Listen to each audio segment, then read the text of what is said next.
used to talk about running backs catching the ball as safety valves. Nowadays, they're a big part of the passing offense. Quit acting like you're so old. You're only 65. Now Cousins. He finds his target. It's Crowder. That one goes for 16 yards. It sets him up 1st and goal.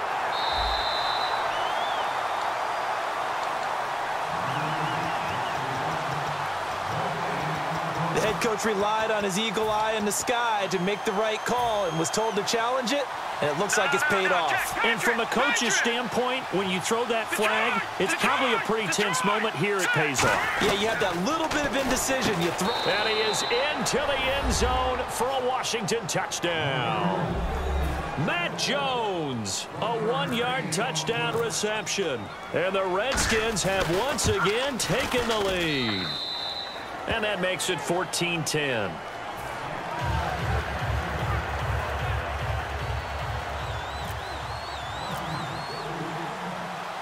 Following the touchdown, Dustin Hopkins will kick it away. That's fielded in the end zone. Now a hit and a loose football. So a teammate picking him up there, that was nearly disaster. And the way that you coach these things, you want to make sure you have eyes towards the return guy because you want to make sure that the catch is secured. A lot of teams do that. They have at least one guy. Okay, you're responsible for making sure he secures the catch. He's not always the one that makes the recovery, but he can always sound out the alarm. Hey, ball's on the ground. We've got to get it back. 2 yards on the carry there. It'll be 2nd down. That's a good play by the guys on the defensive side of the ball. Held him to a gain of 2. And that changes the playbook a little bit now for the guy calling plays. 2nd and 8. Now he's got to probably think about going to the air instead of maybe staying with the ground game. And the play goes for 19 yards. Gives him a new set of downs. And there's a completion to the tight end. And look at the size of these players nowadays. At that spot, 6'4", 6'5", and up. A lot of guys used to be basketball players. Somehow came back to football. And that's really good for the game of football. You're getting better athleticism, great hand-eye coordination, guys who know how to control their bodies when they run their routes.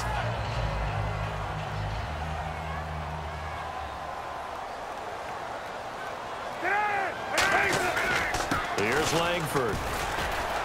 And he's going to fight his way forward here for a modest gain. It's a 5-yard gain, but they'll still be a yard short here with 3rd down now looming. And quickly, they get to the line. They'll try to run for the first with Langford.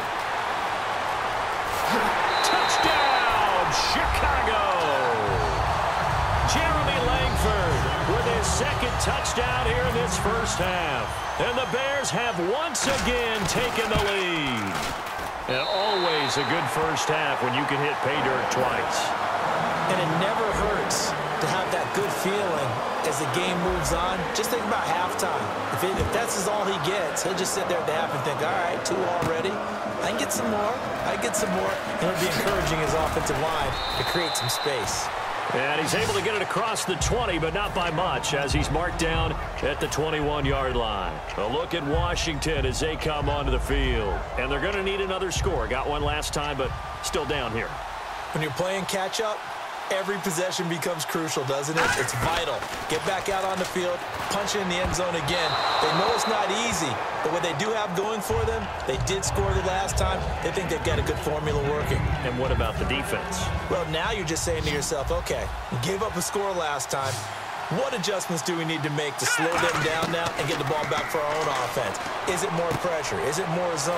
What do they have to do? They're trying to figure that out themselves. We'll see if they can figure that out right here. Give him 7 on the play, and they're going to face a 3rd down. And the offense moving quickly to the line.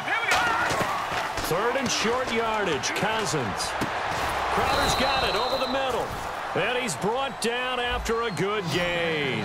They convert on 3rd with a gain of 22. Well, we know he's got the speed there. He needed the speed and the hands. A great catch. And because of that speed, you have to respect it as a defender. So you have to either play off or make... Now the Bears electing to call a timeout defensively. It's just their first, so they'll have 2 remaining here before we get to halftime.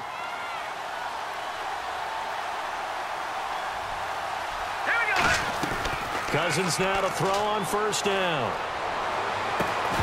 And it pops free. The collision there jarred the ball loose and brings up second down. On any passes in the middle of the field, anyone who's going after the football is going to be conscious that it's probably going to be contested and often physically. Sometimes that leads to drops. Cousins drops it to Jones in the flat, and he's brought down. It's a gain of 11 yards that time, and it produces a new set of downs.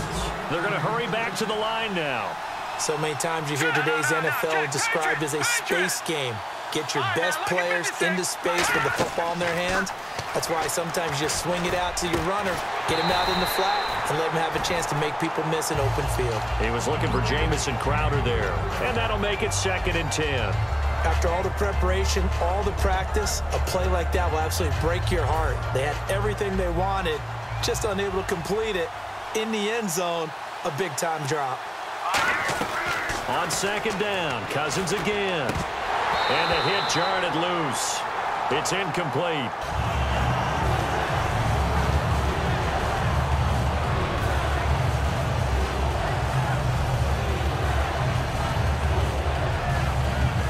Here comes the 8th play of the drive, and they need a full 10 yards on 3rd down. So a 3rd and 10, and defensively, a dime look, 6 DBs. Well, this is caught by Jackson.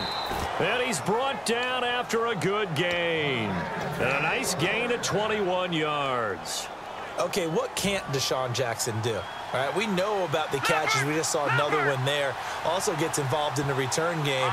And he can break big plays like that. We've seen him do it throughout his NFL career. We have. What are you thinking of anything in particular? I'm still remembering a certain Giants punter not following orders, and Deshaun Jackson made that fit. Trying to get it to Jackson, and it's intercepted. It's Tracy. Look at this. Middle of the field, a breakaway. The 30, 20, 10. And they will score a pick-6 for a Bears touchdown. So a pick-6 there out of the nickel package. They went with 5 DBs. Almost becoming the base package in the NFL is the nickel. Hard to throw against. That was demonstrated one more time. A pick-6 going the other way. That's it for the first half. 2 more quarters to go. We'll have plenty more to see after the break.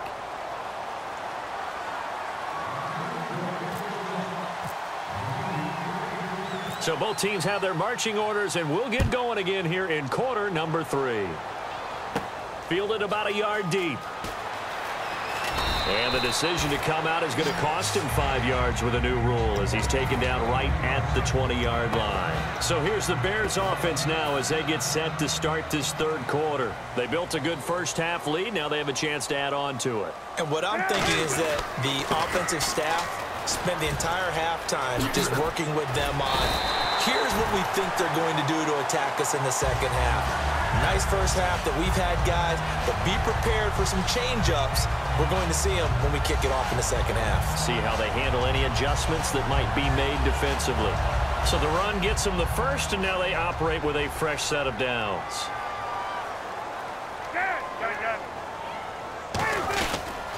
They toss to Langford. And that play is blown up, losing yardage back at the 35. The loss of a full 3 yards, and now it's 2nd down. From our vantage point, that was just one bad play by the offensive line in a series of really good ones tonight. But I know that they're going to be really ticked off. It's a lot like a baseball pitcher losing a no-hitter late in the game.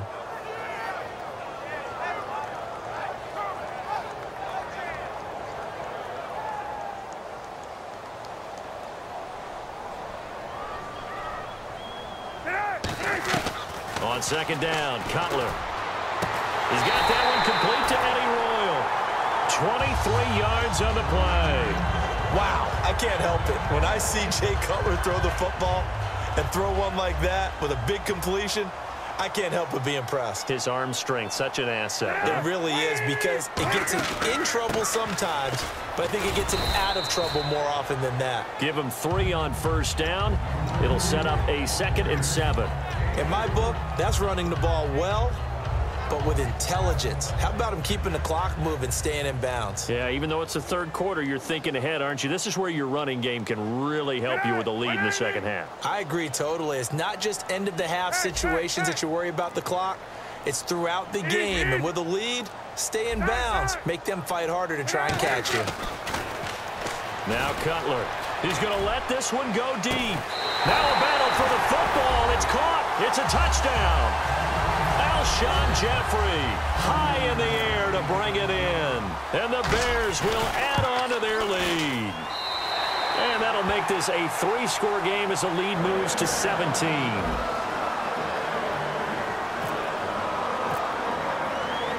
After the touchdown, it's Robbie Gould now to kick it away. That'll be taken in the end zone. And with the new rule, that decision to bring it out will cost him about 5 yards as he only gets to the 20. A look at the offense now here, coming back out on the road for their first possession of the second half. They trail offense, first time to touch the ball in quarter 3, and we'll see what they can do. I can't wait to see what they have planned, because some teams script to start a half. Other teams just go, okay, these are the sequence of plays we want to run. These things worked well for us. And sometimes they throw in that big chunk play right away. Shocker. Try and get after them early and try and create a big play to give themselves some momentum. See what they have up their sleeve. On 1st and 10, Cousins. And nearly picked off. Surprising to see a defender of his caliber let it get away, but it does get away at its second down. So the incompletion there, but looking at the pass game across the board in the NFL, Charles, week 2 of the preseason, they experimented with a second back judge, 8 officials. What did you think? Yeah, I like what you pointed out there. Game 2, all games, the experiment happened. The extra official, the 8th guy, he will affect the passing game, but he'll also affect the running game because he'll watch inside to see for illegal blocks and holding. Just think about it this way, though. If they're trying it out here in the preseason, look for it to become a permanent deal in the NFL starting in 2017. And he's going to get this inside the 30. Give him 11 yards that time and a new set of downs. When you run a screen pass really well, you got to like the look of it because so many parts come together to make it work well. The offensive linemen, where they're faking people out, the back slipping out there, catching the football, then all of them going together as one unit downfield. A really nice pickup. Cousins. And for a 3rd time tonight, he's intercepted. It's Tracy Porter with a pick. And a big turnover there as his guys will get the football back. Here's the Chicago offense coming back out onto the field. And that last drive, a long drive, but not just that. They had a great air attack going. Did they stick with that? I would think that they would, because if they were competent enough to do it on the last drive, starting backed up in their own territory, why would you change anything? They've got to be confident about what they're presenting and continue to do so. Yeah, because the secondary, they really look clueless. And that was amazing because that drive went and went, no adjustments, and no big plays by the defense to knock the ball away. Coaches really don't care from what position they get this, but run after the catch ability, rack ability, is often the difference between winning and losing and changing field position. Pitch comes to Langford. And he's going to bowl his way forward to the 48. 5 yards on the carry. Good pickup on 1st down. Final minute now of the 3rd quarter. And that's exactly what you want on a 1st down run. Pick up 5 yards, bring up 2nd and 5. The defensive line, though, they've got to figure out a way to out-leverage the guys up front because the offensive line is winning at the point of attack. Call it a gain of 4 there, so it sets up a big play here. 3rd and a yard. Well, partner, they've been running it well the entire game, and the big guys up front, they're a huge reason why. And now they're reaping the benefits as they continue to open up big holes and gain nice yardage. Back now at Soldier Field. It's Bears football here. They also have the lead as well as we begin quarter number 4. And I see an extra defensive back on the field. Little surprise here on 3rd and 1. Another carry for the workhorse tonight, Langford. And able to pick up the first across midfield to the 47. 3rd and 1, partner. No need to be fancy there. Just use some force and move forward and pick up the 1st down. And they're going to speed things up here. Coming left, Langford. And oh, he sheds a tackle. Now he's got some space. Touchdown, Chicago. Jeremy Langford, 46 yards. And the Bears will extend their lead. He keeps carrying the ball into the end zone, and in this one, he's sort of carrying the team on his back. He's the reason that they lead